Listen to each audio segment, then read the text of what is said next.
inner peace, better health, where today's episode reaches beyond time itself. I am your host, Shreya.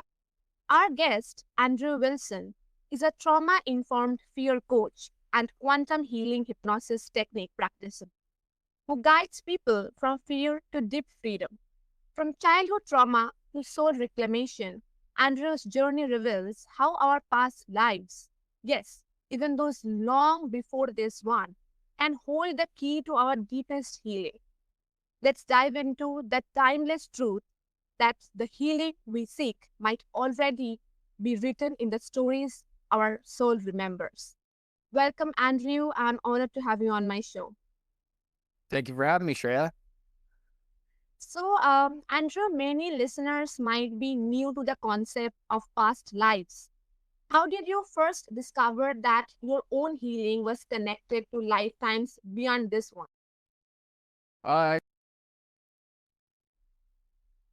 took a quantum healing session with a practitioner, and during that session, I realized that I was a part of World War II. I was a German soldier, and I had done some very cruel and awful things to people. And because I'd done that in this life, I chose to experience my trauma and to go through all the motions and emotions of trauma, like depression, sadness.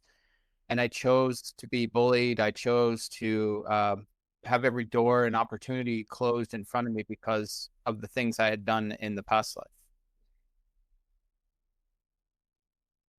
Okay, that's wonderful, and that kind of moment really changes how we relate to our present struggles.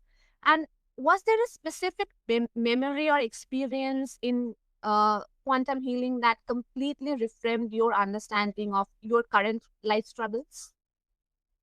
Oh yes, like with quantum healing, we can go back into the moment and we can actually reverse what happened to us and to take it away and to have it as a loving moment. So when we feel it, when we see it, we express it in a positive, loving way instead of a traumatic and scary, saddening way. But to do that, you have to go back to the same memory and you have to like reverse it. It's called the reverse exercise, which I learned from a coach.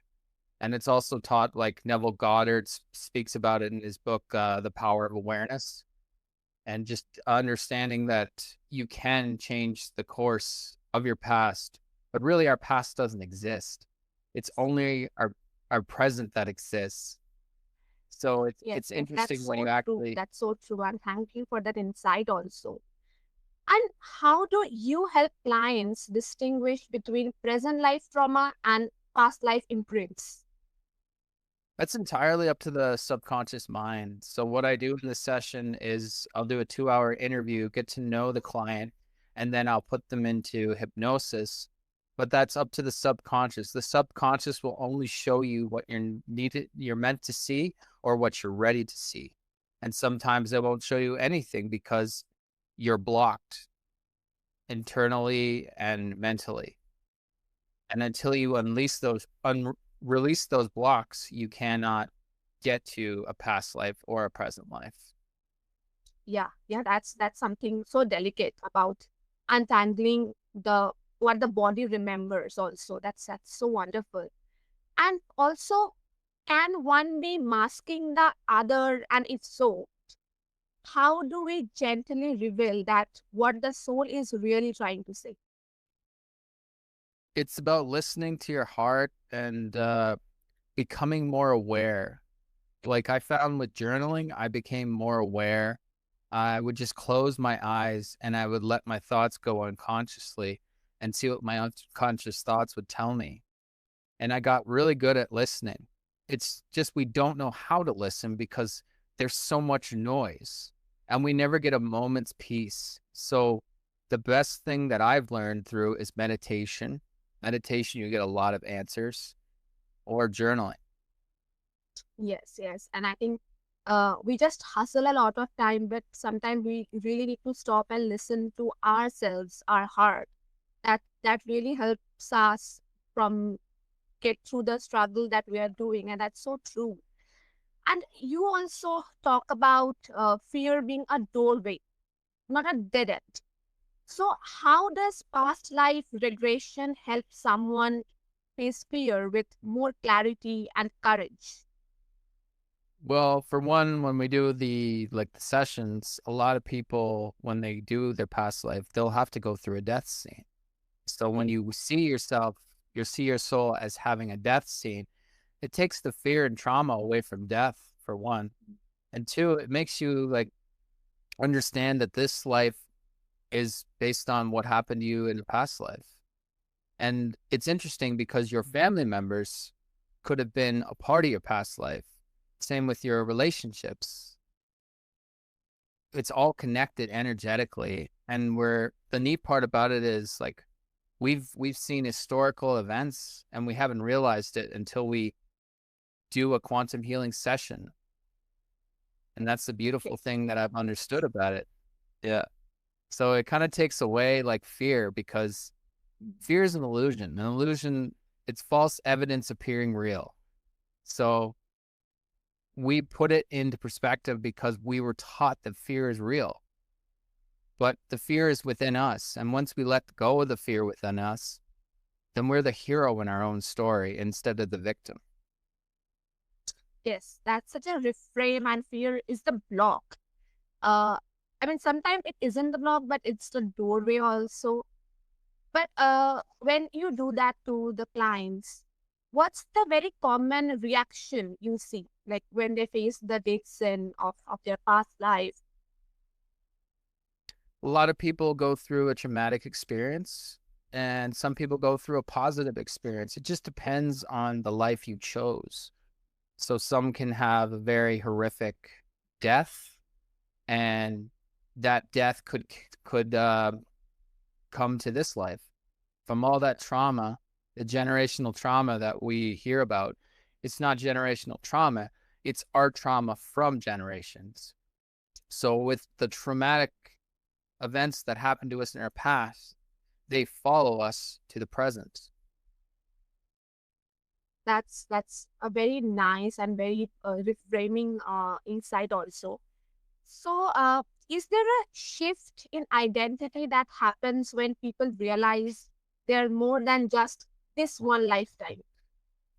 Absolutely. I mean, I shifted completely when I learned about my past life, and I shifted to the point where I changed the version of myself that I was meant to be. And I embrace my trauma now because I wouldn't have wrote my book. I never would have started my podcast. I never would have started a practice or coaching. So I welcome and I'm grateful for my trauma because it's made me who I am today. Sometimes the trauma isn't the block or the bad thing that we think. It can be a new doorway for us. That's wonderful. And also, what role does forgiveness play in healing past life wounds? Oh, forgiveness plays a huge role because not only do you have to forgive the person around you, you have to forgive their energy, you have to forgive yourself. And you don't have to forget what happened to you, but you can forgive and move on. But a lot of us still hold something within us. So when someone comes at us in a way that we don't like it, it's because there's still something toxic inside of us. And until we release that burden, we're going to continue to repeat that same behavior. Excuse me. And we may not mean to, but it's just because there's something still within we haven't done. Like I am constantly doing shadow work because our shadow is basically our ego, and our ego is always trying to protect us. But you also have to show the shadow that you respect it and love it too, because of what it's done for you. So there's a lot of work that you have to do day in, day out. Like you never stop working. You're always doing the work within yourself, because the more work you do within, the more you can heal people, because people see how well you feel, how positive you are, how much love you give, how forgiving you are. And they want to know why. Well, it's because you have to heal yourself from within. And until you do that, you're going to keep repeating the same pattern. There's so something sacred in realizing that one small act of forgiveness now can release the generational unspoken pain. That's so nice. And Have you seen people heal regenerational or karmic cycles simply by recognizing what they were unconsciously carrying? Absolutely. Like I've had miraculous results. One of my clients, she came to see me. She was dealing with stage 4 cancer and she did all the work she herself. And in 4 months, she completely got rid of the cancer. And I haven't heard about anything else coming back or anything. So I say she's still in the good spirits and she's continuing her healing. When we continue our healing, we take all the junk that we've pushed down for so many years. This is why cancer exists. This is why illnesses happen. It's not because of the virus, it's because of the negative energy inside of us. And that feeds the disease, that feeds the illness. People can cure themselves of anything if they truly believe it. It's almost like imagination, but it's not. It's you telling your brain that you're healed, you're well, you're healthy, whole, and you keep repeating that. You remind the subconscious that you are that way, and it keeps your immune system strong. It keeps your body strong. It keeps your bones strong. Your body is a living organism. Your cells are alive. Everything is alive because everything is energy. Money is energy. The dirt we walk on is energy. It's all got spirit, but we don't know because we're not aware of it. And we just tell about the negative energy and how it affects our health issues. So, rather than just forgiveness, is there any other way we can cope up with this negative energies within ourselves? Absolutely. Talk to your body. I respect my body. When my body says, gives me a stomach ache, obviously that food's not meant for my body. So I listen to my body, but we don't listen to our body. We automatically reach for the Tums. We reach for the anti-acid, or if our body's sick, well, guess what? Your body's sick because you need to slow down. You're burning out. That's why you're sick. It has nothing to do with what the person beside you has. I've been around people tons of times when they've been sick and I've never gotten sick. But the second I burnt out, that's when I got sick. And that's when your body will remind you to slow down. It's just like an injury. If you're constantly working and you're not doing the mental work, your body will break your legs. It'll break your arm. It'll make you have accidents. There is no such thing as accidents. It's your body doing it. You may think that it happens on accidentally. No, it's you being stubborn, not listening, not doing your work, not healing, not listening. So your body will be like, okay, time to go down.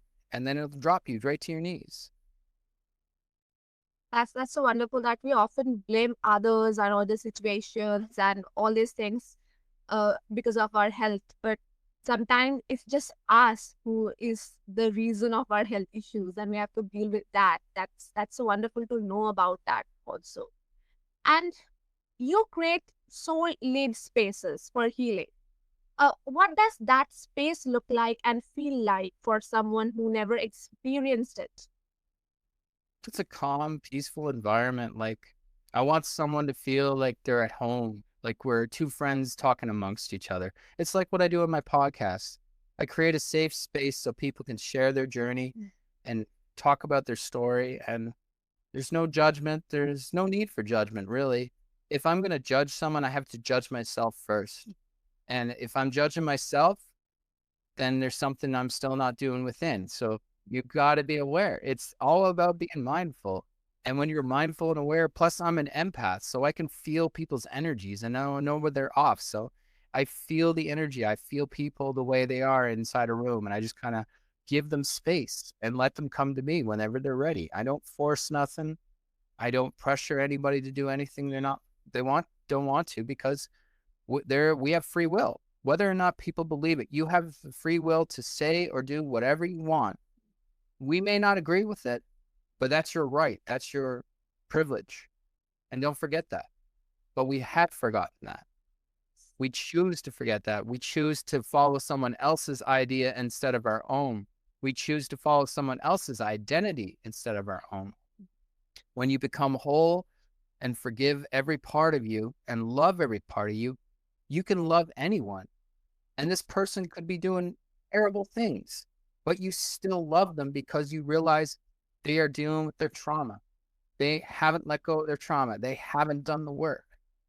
And that's brought a lot of clarity to my mind about people and how when people are even angry, I'll still smile at them. That kind is of stillness is very rare and so healing also. It's not always about fixing something, but it's about remembering also, I think. And how can someone begin cultivating that inner sacred space even before working with a practitioner? Do the meditation, start to journal, ask yourself, why am I feeling this way? What is this emotion surfacing from? And how can I overcome it? You ask those 3 questions over and over again, and then you start to program your mind. So the second you're feeling like you're going to get mad, pause and be like, okay, why? Why am I feeling this way? What is this surfacing from? And how can I overcome it? You start to become aware. So instead of reacting, you stop, pause, take a breath. Or you go outside for some air, or you hug a tree, whatever's in your area that is self-care. Self-care is something I preach about too, because we don't do self-care. We do social media, we do all the other stuff, the junk, but we don't really do the right things like go out in nature or do some yoga or play a sport you enjoy or whatever hobby you enjoy. That should be your self-care, but we don't do that. So awareness is a big thing. When you become aware of how your emotions are feeling, ask yourself the question, why am I feeling this way? Start to do shadow work. Get your trauma out. Not fix, but rebuild whatever you've destroyed. Because I destroyed my body because I didn't listen to it for years. And it's finally working at the capacity it's supposed to be working because I listened to my body. I am one with my body. And I'm aware of it now. But that's the biggest thing I suggest for people is become aware. Yes, that's a very nice information, and thank you for sharing that also. And from there, I just have a question or a curiosity. You can just say that how can someone know that their body is telling something else, but they're not listening to their body? They are just being stubborn. So, what are the signs that body gives us to just take back to ourselves to the body? The body will give you either discomfort. So here's the neat thing. So when you're having discomfort in the right side of your body, that's your present. When you're having discomfort in the left side of your body, that's your past. So if your left side is bothering you, there's something from your past you haven't dealt with yet. And if you're going in the wrong path, your feet will start to hurt. Your ankles will start to hurt. It's pretty neat. There's actually a book that I recommend everybody check out. It's called Soul Speak, and it's the language of the body. And it's written by one of my mentors. And it's gives you like basically a legend of what the body does in certain situations. You can also tell your body and talk to it and say, listen, body, I know we're having a tough day. Can you give me a sign of why you're doing it? And most of the times the universe will give you a sign, and other times maybe it won't. But when you talk to your body and you tell your body you love it, it listens. So keep reminding it you love it and keep giving it good food, keep nourishing it, stretch, make sure to stretch. Your body loves it when you stretch it. Just be mindful of when your body starts to act up, and instead of grabbing the first self-medicate you can find, listen and feel. That's amazing information. And if my listener, I mean, for my listeners, if you have to give a message or to say something to them, what do you say now? I say you're their biggest competitor. And when it comes to like understanding others, figure out yourself first. I know you want to compete, and that's fine, but figure yourself out. That way you're not in a state of lack and you're in abundance. Because when we compete, we are in a state of lack. So therefore, we're not showering ourselves with abundance. We're not transitioning the right proper way. We always think we're at a state of lack. Therefore, we think that we have to cut through people. We have to sabotage people, which we don't. So my biggest thing would be just be mindful of how you're feeling when it comes to work, when it comes to sports, anything. Think about if that person was you, what would you do?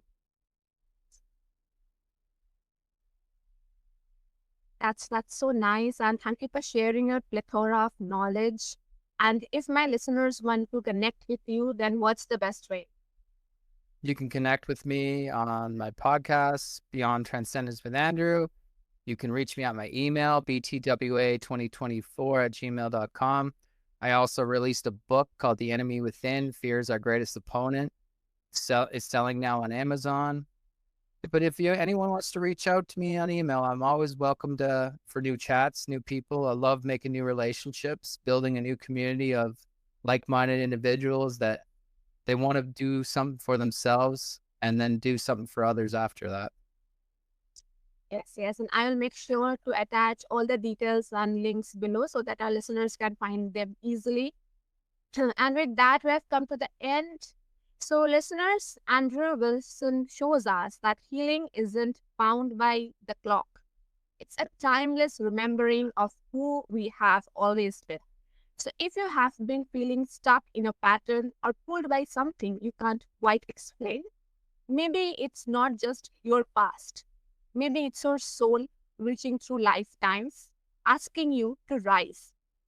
So stay curious, stay open, and let your inner peace become the medicine of generations past, present, and future.